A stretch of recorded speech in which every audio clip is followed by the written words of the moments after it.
Friends, ഇന്നത്തെ ക്ലാസ്സിൽ അപ്പോൾ നമ്മൾ ഓൾറെഡി ഡീൽ ചെയ്തുകൊണ്ടിരുന്നത് കൺവെയൻസ് ഓഫ് ഇറിഗേഷനെ കുറിച്ചാണ്. അതായത് ഇറിഗേഷൻ വാട്ടർ നമ്മുടെ ഫീൽഡിലേക്ക്, അതായത് ആ പ്രോജക്റ്റ് സോഴ്സിൽ നിന്നും എങ്ങനെയാണ് നമ്മുടെ ഫീൽഡിലേക്ക് എത്തുന്നത്, ആ കൺവെയൻസ് മെത്തേഡ്സിനെ കുറിച്ചാണ് നമ്മൾ പഠിച്ചുകൊണ്ടിരുന്നത്. അപ്പോൾ നമുക്ക് ഒരു ഇറിഗേഷൻ സിസ്റ്റം എടുത്താൽ അതിൽ പല ഭാഗങ്ങളുണ്ടെന്ന് പഠിച്ചു. അതിൽ ഫസ്റ്റ് പോർഷനാണ് പമ്പിംഗ് സ്റ്റേഷൻ, രണ്ടാമത് conveyance system and distribution system. അതായിരുന്നു നമ്മൾ ഡീൽ ചെയ്തുകൊണ്ടിരുന്നത്. അപ്പോൾ അങ്ങനെ കൺവെയൻസ് സിസ്റ്റത്തിൽ ആദ്യത്തേതാണ് കനാൽസ് വഴിയുള്ള ഏറ്റവും കോമൺ മെത്തേഡ് ഓഫ് കൺവെയൻസ് ആണ് കനാൽസ് ഉപയോഗിച്ചിട്ടുള്ള കൺവെയൻസ്. അപ്പം അതിൻ്റെ ഭാഗമായിട്ട് നമുക്ക് പല ടൈപ്സ് കനാൽസ് ഉണ്ടെന്ന് നമ്മൾ കഴിഞ്ഞ ക്ലാസ്സിൽ കണ്ടു. അത്രയുമായിരുന്നു നമ്മൾ കഴിഞ്ഞ ക്ലാസ്സിൽ പഠിച്ചത്. ഇന്നത്തെ ക്ലാസ്സിൽ നമ്മൾ പഠിക്കാൻ പോകുന്നത് കനാൽ സ്ട്രക്ചേഴ്സിനെ കുറിച്ചാണ്. ഓക്കെ, അപ്പം എന്താണ് canal structures? Canal structures are used to control the flow of irrigation water in canals.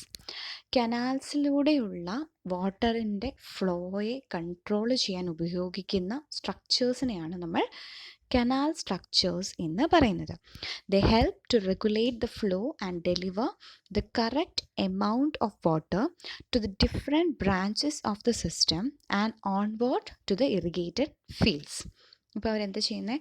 അവർ കനാൽസിൽ നിന്നും ഓരോ ഫീൽഡിലോട്ടുമുള്ള അല്ലെങ്കിൽ ഓരോ ഏരിയയിലേക്കുമുള്ള വാട്ടറിൻ്റെ ഫ്ലോയെ റെഗുലേറ്റ് ചെയ്യുകയും കറക്റ്റ് എമൗണ്ട് ഓഫ് വാട്ടർ എത്രയാണോ ആവശ്യം അത്ര മാത്രം ആ സ്ട്രക്ചേഴ്സിലൂടെ കടത്തി വിടുകയും ചെയ്യുന്നു. ഫീൽഡിന് ആവശ്യമായിട്ടുള്ള വെള്ളം മാത്രം ആ സ്ട്രക്ചേഴ്സിലൂടെ കടത്തി വിടുകയും ചെയ്യുന്നു. അതാണ് കനാൽ സ്ട്രക്ചേഴ്സിൻ്റെ ഉപയോഗം എന്ന് പറയുന്നത്. There are 4 main types of structures.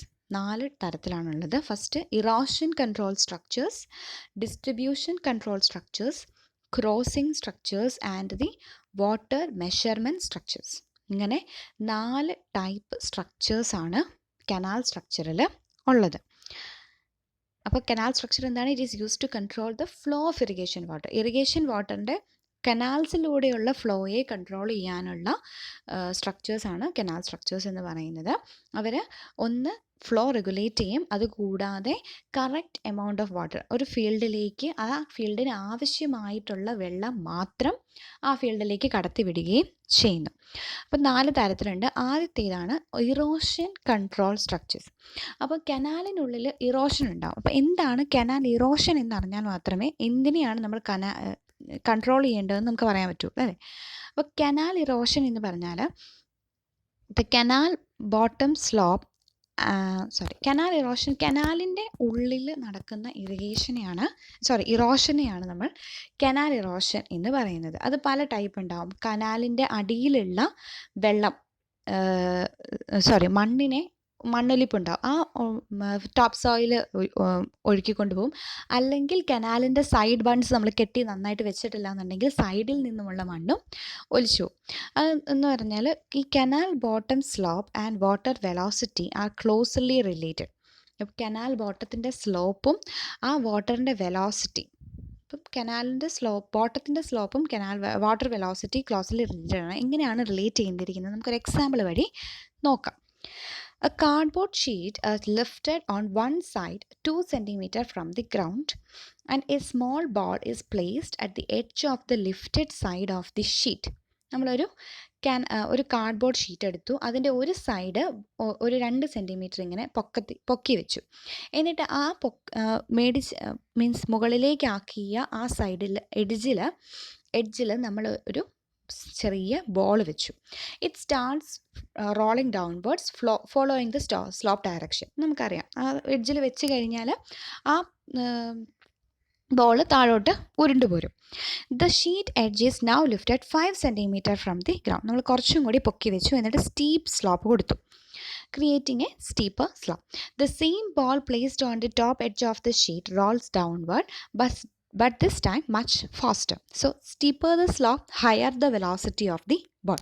അപ്പോൾ നമ്മൾ ആ സ്ലോപ്പ് കൂട്ടും തോറും, അതായത് ഇങ്ങനെ സ്റ്റീപ്പ് ആവും തോറും, നമുക്കറിയാവുന്ന കാര്യമാണ്, സ്റ്റീപ്പ് ആവും തോറും എന്ത് സംഭവിക്കും?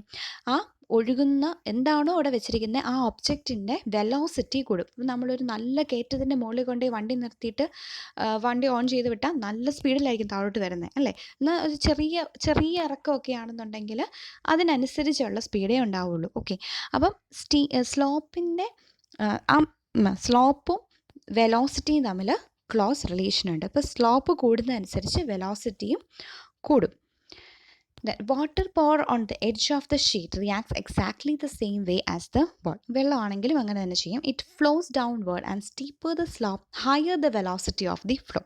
അപ്പോൾ നല്ല സ്റ്റീപ്പ് സ്ലോപ്പ് ആണെങ്കിൽ നല്ല കുത്തൊഴുക്കായിരിക്കും. അപ്പോൾ കുത്തൊഴുകി വരുമ്പോഴത്തേക്ക് എന്ത് സംഭവിക്കും? ആ ഭാഗത്തുള്ള മണ്ണ് മൊത്തം കൊണ്ടുപോകും. So water flowing in steep canals can reach very high velocities. Soil particles along the bottom and banks of an earthen canal are then lifted, carried away by the water flow and deposited downstream, where they may block the canal and silt up the structures. The canal is said to be under erosion and the banks might eventually collapse. ഇതാണ് canal erosion എന്നതുകൊണ്ട് ഉദ്ദേശിക്കുന്നത്. അപ്പം നല്ല steep സ്ലോപ്പൊക്കെ ഇറങ്ങി വരുന്ന വെള്ളമാണെന്നുണ്ടെങ്കിൽ ആ വെള്ളത്തിന് നല്ല സ്പീഡായിരിക്കും, നല്ല വെലോസിറ്റി ആയിരിക്കും. അപ്പോൾ ആ വെലോസിറ്റിയിൽ വരുമ്പോഴത്തേക്കും ഇതെന്ത് ചെയ്യും? ആ കനാലിൻ്റെ അടിയിലുള്ള മണ്ണും അതുപോലെ തന്നെ സൈഡ് ബാങ്ക്സിൽ നിന്നുള്ള മണ്ണും സൈഡ് ബാങ്കിൽ നിന്നുള്ള മണ്ണും എന്തുകൊണ്ട് നല്ല പോലെ ഒഴുക്കി കൊണ്ടുപോയി ഒരു ഡൗൺ സ്ട്രീമിൽ ആ കുത്തൊഴുകി തീരുന്ന സ്ഥലമുണ്ടല്ലോ അവിടെ കൊണ്ടുപോയി ഇത് ഡെപ്പോസിറ്റ് ചെയ്യും. അപ്പോൾ എന്ത് സംഭവിക്കും? ആ കനാല് അവിടെ വെച്ചങ്ങ് ബ്ലോക്ക് ആവും. അതുപോലെ തന്നെ നമ്മൾ എന്തെങ്കിലും സ്ട്രക്ചേഴ്സൊക്കെ പണിത് വെച്ചിട്ടുണ്ടെങ്കിൽ അതവിടെ ബ്ലോക്കായി വെള്ളം അവിടെ കെട്ടി നിൽക്കുന്ന ഒരവസ്ഥ വരും. വെള്ളത്തിന് ഒഴുകാൻ പറ്റാത്തൊരവസ്ഥ വരും. താഴെയുള്ളവർക്കൊന്നും വെള്ളം കിട്ടാത്ത ഒരവസ്ഥ വരും. അപ്പോൾ അങ്ങനെ സംഭവിക്കുമ്പം ആണ് നമ്മൾ കനാൽ ഈസ് അണ്ടർ ഇറോഷൻ എന്ന് പറയുന്നത്. അത് കുറേ അങ്ങ് ആയി കഴിയുമ്പോഴത്തേക്കും എന്ത് സംഭവിക്കും? ആ സൈഡൊക്കെ പതിയെ ഇടിയാനായിട്ട് തുടങ്ങും. അപ്പം ഇതിനെ പ്രിവെൻറ്റ് ചെയ്യാനുള്ള സ്ട്രക്ചേഴ്സാണ് ഇറോഷൻ കൺട്രോൾ സ്ട്രക്ചേഴ്സ് എന്നതുകൊണ്ട് ഉദ്ദേശിക്കുന്നത്. അങ്ങനെയുള്ള രണ്ട് സ്ട്രക്ചേഴ്സാണ് ഡ്രോപ്പ് സ്ട്രക്ചർ ആൻഡ് ച്യൂട്ട്സ്. അപ്പം ഇറോഷൻ കൺട്രോൾ ചെയ്യാനുള്ള രണ്ട് സ്ട്രക്ചേഴ്സാണ് ഡ്രോപ്പ് സ്ട്രക്ചേഴ്സ് ആൻഡ് ച്യൂട്ട്സ്. അപ്പോൾ drop structures or chutes are required to reduce the bottom slope of canals lying on steeply sloping land in order to avoid the high velocity of flow and risk of erosion. അപ്പം നല്ല steep slope ആകുമ്പോഴാണല്ലോ വെള്ളത്തിൻ്റെ velocity കൂടുന്നത്. അപ്പോൾ ഇതെന്താ ചെയ്യുന്നതെന്ന് വെച്ചാൽ ആ സ്ലോപ്പിനെ reduce ചെയ്യുക. സ്റ്റീപ്പ് സ്ലോപ്സിലുള്ളത് ആ സ്ലോപ്പിനെ റെഡ്യൂസ് ചെയ്ത് അപ്പോൾ ആ ഒഴുകുന്ന വെള്ളത്തിൻ്റെ വെലോസിറ്റിയെ കുറയ്ക്കുക എന്നുള്ളതാണ് ഈ സ്ട്രക്ചേഴ്സിൻ്റെ ഫങ്ഷൻ എന്ന് പറയുന്നത്.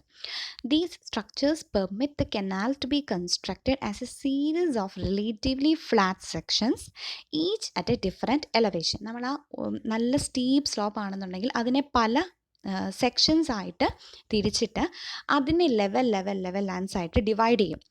ഓക്കെ, അങ്ങനെ അത് ലെവലായിട്ട് വരുമ്പോഴത്തേക്കും ആ ഒഴുകി വരുന്ന വെള്ളത്തിൻ്റെ വെലോസിറ്റി താഴെ എത്തുമ്പോഴത്തേക്കും നല്ല കുറഞ്ഞിരിക്കും. Drop structures take the water abruptly from a higher section of the canal to a lower one. ഇതാണ് ഡ്രോപ്പ് സ്ട്രക്ചർ എന്നതുകൊണ്ട് ഉദ്ദേശിക്കുന്നത്. അതായത് നമ്മൾ ഈ നല്ല സ്ലോപ്പായിട്ടുള്ള ലാൻഡിനെ പല ഭാഗങ്ങളായിട്ട് ഡിവൈഡ് ചെയ്തു. കണ്ടോ, ഇവിടെ ഒരെണ്ണം, ഇവിടെ ഇങ്ങനെ ഓരോന്നായിട്ട് ഡിവൈഡ് ചെയ്തു. എന്നിട്ട് അത്രയും പോർഷനെ നമ്മൾ ലെവലാക്കി. അപ്പോൾ ഇങ്ങനെ ഒഴുകി വരുമ്പോഴത്തേക്കും എന്ത് സംഭവിക്കും? ഇവിടെ എത്തുമ്പോഴത്തേക്കും ആ വെള്ളത്തിൻ്റെ വെലോസിറ്റി കുറയും. പിന്നെ ഇവിടെ നിന്ന് ഒഴുകുന്ന മണ്ണ് കുറേയൊക്കെ ഇവിടെ ഡെപ്പോസിറ്റ് ചെയ്യും, പിന്നെ ഇവിടെ ഡെപ്പോസിറ്റ് ചെയ്യും. അങ്ങനെ എല്ലാം കൂടി ഇവിടെ താഴെ കൊണ്ടുവന്ന് ഡെപ്പോസിറ്റ് ചെയ്യാതെ പലയിടത്തായിട്ട് ഡെപ്പോസിറ്റ്. അപ്പോൾ അങ്ങനെ വരുമ്പോൾ ആ ക്ലോഗിങ് എഫക്റ്റ്, അതായത് ആ അടഞ്ഞു പോകുന്ന എഫക്റ്റ് നമുക്ക് തടയാനായിട്ട് പറ്റും. ഇതാണ് ഡ്രോപ്പ് സ്ട്രക്ചർ എന്നതുകൊണ്ട് ഉദ്ദേശിച്ചിരിക്കുന്നത്. Okay, next chutes. In a chute, the water does not drop freely but is carried through steep lined canal section. Chutes are used where there are big differences in the elevation of the canal. ഇതാണ് സംഭവം. ഇത് കണ്ടോ, ഇത്രയും നല്ല steep slope ആകുമ്പോഴത്തേക്കും ച്യൂട്ട്സ് എന്ന് പറയുന്നത് നമ്മൾ ആ സ്ഥലം മൊത്തത്തിൽ ലൈനിങ് കൊടുക്കും. ഒരു ലൈനിങ് കൊടുത്തിട്ട് അവിടെ നമുക്കിങ്ങനെ ഫ്ലാറ്റായിട്ട് കൺസ്ട്രക്റ്റ് ചെയ്യും. അപ്പം അങ്ങനെ നല്ല നല്ല എലവേഷൻ ഡിഫറൻസസ് വരുമ്പോഴാണ് നമ്മൾ ചൂട്ട്സ് കൺസ്ട്രക്ട് ചെയ്യുന്നത്. ചെറിയ സ്ലോപ്പ്, ഇങ്ങനത്തെ സ്ലോപ്പൊക്കെ ആണെന്നുണ്ടെങ്കിൽ നമ്മൾ അവിടെ എന്താ കൊടുക്കുക, ഡ്രോപ്പ് സ്ട്രക്ചേഴ്സ് ആയിരിക്കും കൊടുക്കുന്നത്. So chutes are used when there are big differences in the elevation of the canal. ഇതാണ് ഇറോഷൻ കൺട്രോൾ സ്ട്രക്ചർ കൊണ്ട് ഉദ്ദേശിക്കുന്നത്. അപ്പോൾ 2 സ്ട്രക്ചേഴ്സാണ് ഇറോഷൻ കൺട്രോളിന് വേണ്ടിയിട്ടുള്ളത്. ഒന്ന് ഡ്രോപ്പും 2 ചൂട്ട്സും. Next distribution control structures. ഇപ്പോൾ വെള്ളത്തിൻ്റെ ഡിസ്ട്രിബ്യൂഷനെ കൺട്രോൾ ചെയ്യുന്ന സ്ട്രക്ചേഴ്സാണ് distribution control structures. They are required for easy and accurate water distribution within the irrigation system and on the farm. അപ്പം നമ്മൾ കൊടുക്കുന്ന വെള്ളം എല്ലാ ഇറിഗേഷൻ സിസ്റ്റം എന്ന് പറയുമ്പോൾ ഈ കനാലിൽ നിന്ന് വെള്ളം കിട്ടുന്ന കുറേ ഫീൽഡ്സ് ഉണ്ടാവില്ലേ, അപ്പോൾ എല്ലാ ഫീൽഡിലോട്ടും ഒരുപോലെയും എന്ന ആയാസകരവും ഈസി ആയിട്ടും വെള്ളം എത്താൻ വേണ്ടിയിട്ടാണ് നമ്മൾ ഈ ഡിസ്ട്രിബ്യൂഷൻ കൺട്രോൾ സ്ട്രക്ചേഴ്സ് യൂസ് ചെയ്യുന്നത്. അത് 3 തരമുണ്ട്. ഒന്ന് division boxes, 2 turn outs and 3 checks. ഇങ്ങനെ 3 ടൈപ്പാണ് ഡിസ്ട്രിബ്യൂഷൻ കൺട്രോൾ സ്ട്രക്ചേഴ്സ് ഉള്ളത്. ആദ്യം ഡിവിഷൻ ബോക്സസ് എന്താണെന്ന് നോക്കാം. Division boxes are used to divide or direct the flow of water between 2 or more canals or ditches. ഇപ്പോൾ 2 or 2 കൂടുതലോ കനാൽസ് ഒക്കെ ഉണ്ടെങ്കിൽ നമ്മൾ വാട്ടറിൻ്റെ ഫ്ലോയെ ഡയറക്റ്റ് ചെയ്യാൻ വേണ്ടി ഉപയോഗിക്കുന്നതാണ് ഡിവിഷൻ ബോക്സസ്. ഉണ്ടോ, ഇവിടെ ഒരു ഡിവിഷൻ, ഇങ്ങോട്ടൊരു ഡിവിഷനുണ്ട്, ഇവിടെ ഒരു ഡിവിഷനുണ്ട്, ഇങ്ങോട്ടൊരു ഡിവിഷനുണ്ട്. അപ്പോൾ മെയിൻ സ്ട്രീമിൽ നിന്ന് വെള്ളം വരുമ്പോൾ പല കനാലിലേക്ക് വെള്ളം തുറന്നു വിടാൻ വേണ്ടി ഉപയോഗിക്കുന്നതാണ് ഡിവിഷൻ ബോക്സസ് എന്ന് പറയുന്നത്. The division boxes are used to divide or direct the flow of water between 2 or more canals or ditches. The water enters the box through an opening on one side and flows out through the openings on the other side. These openings are equipped with the gates. ഇതെല്ലാം Gates ഉണ്ടാവും. അപ്പം നമുക്ക് ആവശ്യമുള്ള സ്ഥലത്തേക്ക് ഈ gate open ചെയ്യുമ്പം അങ്ങോട്ടേക്ക് വെള്ളം പോകും. അപ്പം ബാക്കിയുള്ള 2 ഗേറ്റ്സ് നമ്മൾ ക്ലോസ് ചെയ്ത് വെക്കും. അപ്പോൾ ഇങ്ങോട്ടുള്ള വെള്ളം കൂടുതൽ പോകും. അത് കഴിഞ്ഞ് ഇത് ക്ലോസ് ചെയ്തിട്ട് ഇങ്ങോട്ടേക്ക് വെള്ളം വിടും. അങ്ങനെ പല ഗേറ്റ് വെച്ചിട്ട് നമുക്ക് ഈ വാട്ടറിൻ്റെ ഫ്ലോയെ റെഗുലേറ്റ് ചെയ്യാനായിട്ട് പറ്റും. ഇതാണ് division boxes. Water enters the box through an opening on one side and flows out through the opening on the other side. These openings are equipped with the gates. Next, turn outs. Turn outs എന്ന് പറഞ്ഞാൽ turn outs are constructed in the bank of a canal. ഒരു കനാലിൻ്റെ ബാങ്കിലാണ്, തീരത്താണ് നമ്മളത് construct ചെയ്യുന്നത്. They divert part of the water from the canal to a smaller one. ഒരു main കനാലിൽ നിന്നും നമുക്ക് ചെറിയൊരു കനാലിലേക്ക് അല്ലെങ്കിൽ ചെറിയൊരു തോട്ടിലേക്ക് വെള്ളം കൊടുക്കണം എന്നുണ്ടെങ്കിൽ നമ്മൾ ആ കനാലിൻ്റെ ആ തോട്ടിലോട്ടുള്ള ഭാഗം വരുന്നിടത്ത് വെച്ചിട്ട് നമ്മളൊരു ഓപ്പണിംഗ് കൊടുക്കും. അതിനെയാണ് നമ്മൾ ടേൺ ഔട്ട് എന്ന് പറയുന്നത്. കണ്ടോ, ഇത് മെയിൻ സ്ട്രീമാണ് ഇപ്പുറത്തൂടെ പോകുന്നത്, ഇതൊരു തോട്ടിലോട്ടുള്ള വെള്ളമാണ്. അപ്പോൾ നമ്മൾ അവിടെ ഒരു ചെറിയൊരു പൈപ്പ് കൊടുത്ത് വെള്ളത്തിനെ ഇങ്ങോട്ട് ഡൈവേർട്ട് ചെയ്ത് വിടുകയാണ്. ഇതിനെയാണ് നമ്മൾ ടേൺ ഔട്ട് എന്ന് പറയുന്നത്. Turn outs can be concrete structures or pipe structures. എങ്ങനെ വേണമെങ്കിലും ടേൺ ഔട്ട്സ് കൺസ്ട്രക്ട് ചെയ്യാനായിട്ട് പറ്റും. ഓക്കെ, ഇതാണ് ടേൺ ഔട്ട്സ് എന്ന് പറയുന്നത്. ഇതിനും നമ്മുടെ മെയിൻ സ്ട്രീമിൽ നിന്ന് സ്മോളർ സ്ട്രീംസിലോട്ട് വെള്ളം കടത്തി വിടാൻ വേണ്ടിയിട്ടാണ് ടേൺ ഔട്ട്സും ഉപയോഗിക്കുന്നത്. Next, coming to the checks.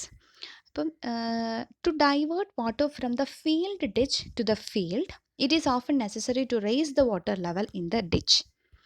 The checks are structures placed across the ditch to block it temporarily and to raise the upstream water level.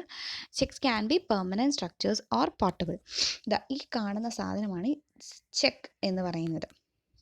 അപ്പോൾ നമ്മൾ ഇത് നമ്മുടെ ഫീൽഡ് ഡിച്ചിൽ നിന്നും ഫീൽഡിലോട്ട് വെള്ളം കൊടുക്കാൻ വേണ്ടിയിട്ട് നമ്മൾ എന്ത് ചെയ്യും, വാട്ടർ ലെവലിനെ കുറച്ച് റേസ് ചെയ്ത് കൊടുത്താൽ മാത്രമേ ഫീൽഡ് ഡിച്ചിൽ നിന്ന് ഫീൽഡ് ഡിച്ച് എന്ന് പറഞ്ഞാൽ എന്തുവാ, ഫീൽഡിലോട്ട് വെള്ളം വിടുന്ന ഡിച്ചസ്, അതായത് നമ്മുടെ ഫീൽഡിലോട്ട് വെള്ളം വെച്ചുന്നത് ഇപ്പോൾ ചാലുകൾ എന്നൊക്കെ പറയത്തില്ലേ, അതാണ് ഫീൽഡ് ഡിച്ച് എന്ന് ഉദ്ദേശിക്കുന്നത്. അധികം കനാലല്ല, കനാലിൽ നിന്നും അവസാനം എത്തുന്നത് ഡിച്ചസിലേക്കായിരിക്കും.